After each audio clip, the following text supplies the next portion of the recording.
There's very little that we'd be getting done here without her keeping me on key and enabling us to share this time together as a community.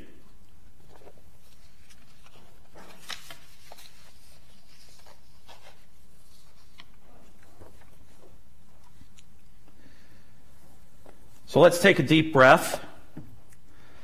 Let the knots unwind. I want you to close your eyes for a second. And I want you to imagine a scene that I think almost everyone of a certain age can imagine. Just close your eyes. Having arrived at the Emerald City, Dorothy, the Scarecrow, the Tin Man, the Cowardly Lion, and Toto approach the wizard's throne room for an audience with Oz, the Omnipotent. "Come forward," a powerful voice bellows from everywhere and nowhere along the hallway. "Tell me when it's over. Look at that, cowers the Cowardly Lion. The great green orbular head of the Wizard of Oz appears suddenly above the flames. "I want to go home," cries the lion. "I am Oz the Great and Powerful," pronounces the floating otherworldly face.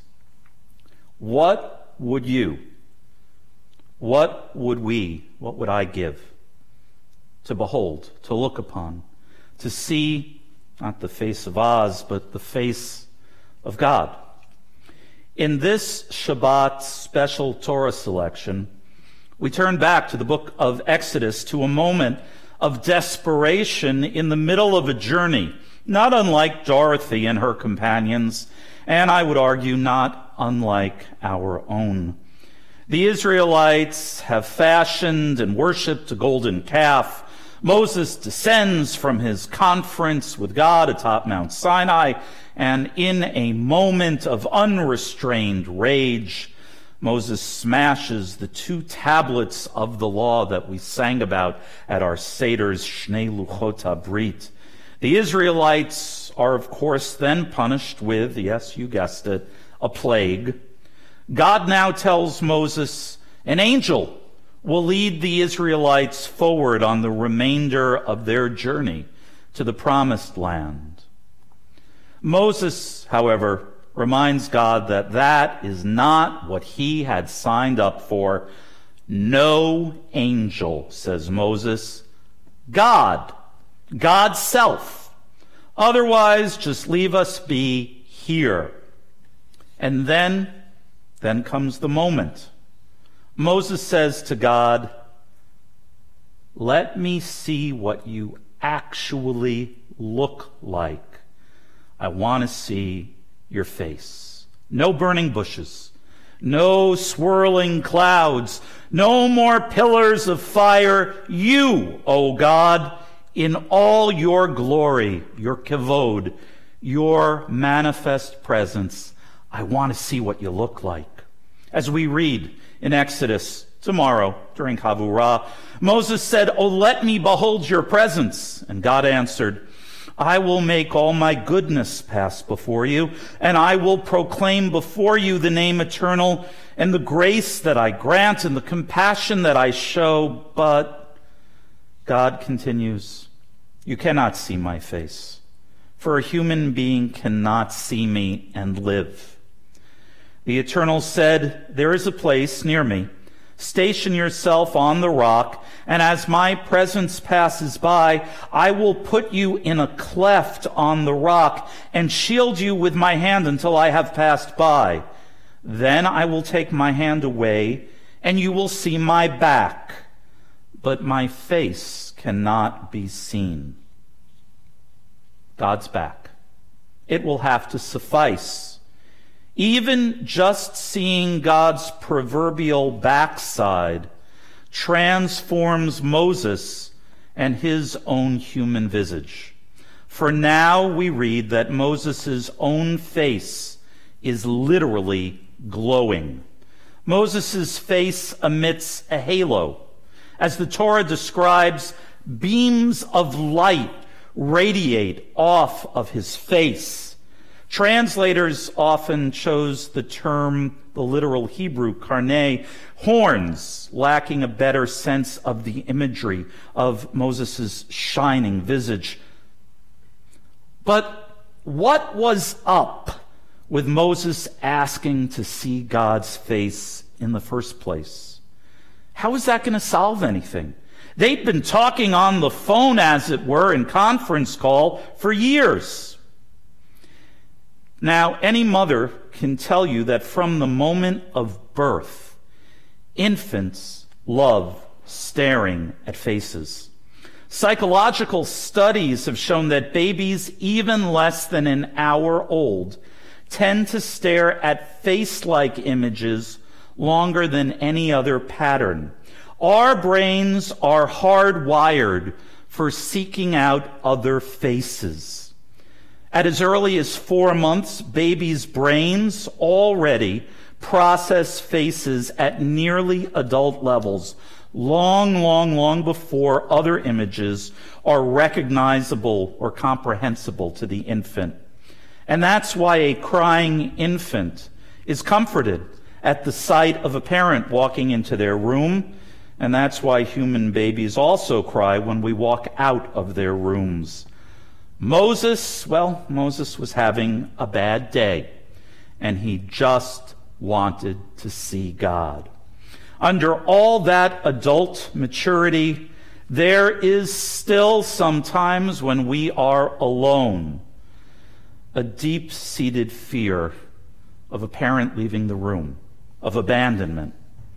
Moses wanted the reassurance that he instinctively knew would come with seeing God's face.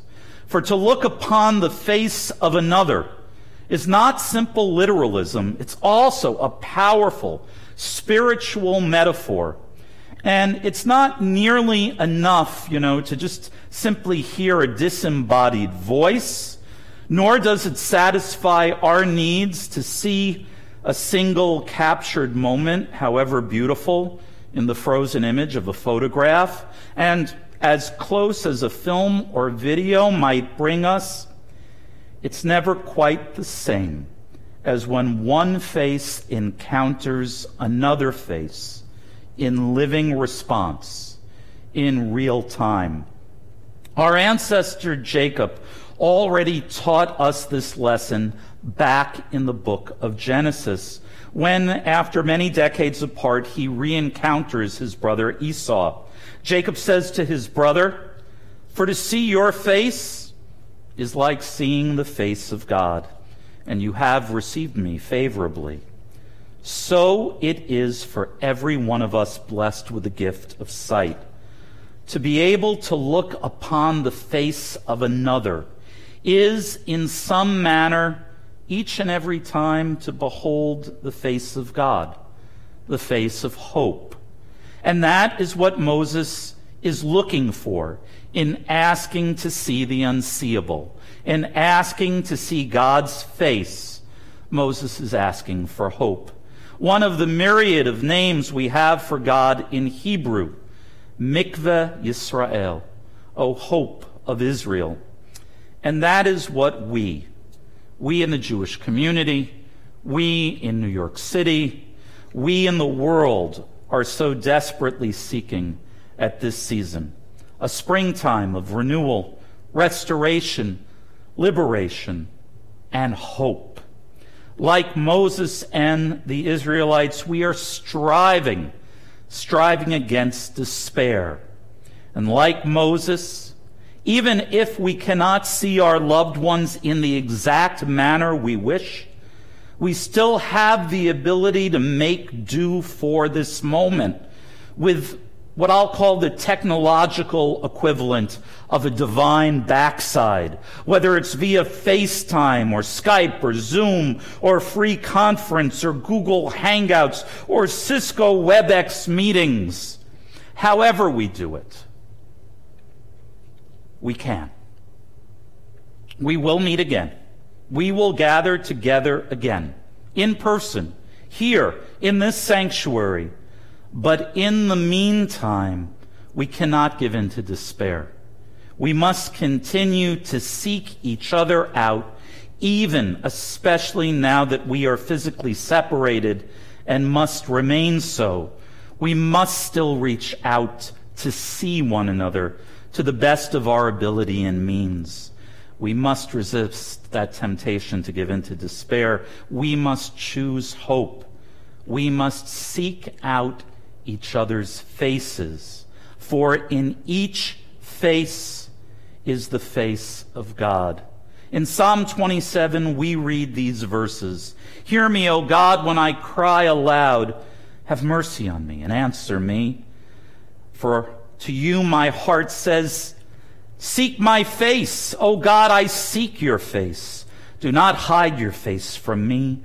Do not thrust aside your servant, for you have ever been my help. Do not forsake me. Do not abandon me, O God. Be strong and of good courage, the psalmist says. Oh, look to the face of the eternal. Let's look to the face of each other and there discover the divine in each and every one of us. Shabbat Shalom, a sweet Zizan Pesach. May our hope remain and be rekindled anew on this Shabbat and every day hereafter. Shabbat Shalom. I invite, as I always do, please feel free to share with me, send me an email, make some comments, Zoom me, whatever you'd like. Let me know your thoughts, your reactions. People have been doing that, and I appreciate the conversation that takes place in that way. We're going to do a little singing, also not in the prayer books. It is Shabbat Passover, and that means that traditionally tomorrow we would hear chanted one of the 5 biblical scrolls, the Megillot,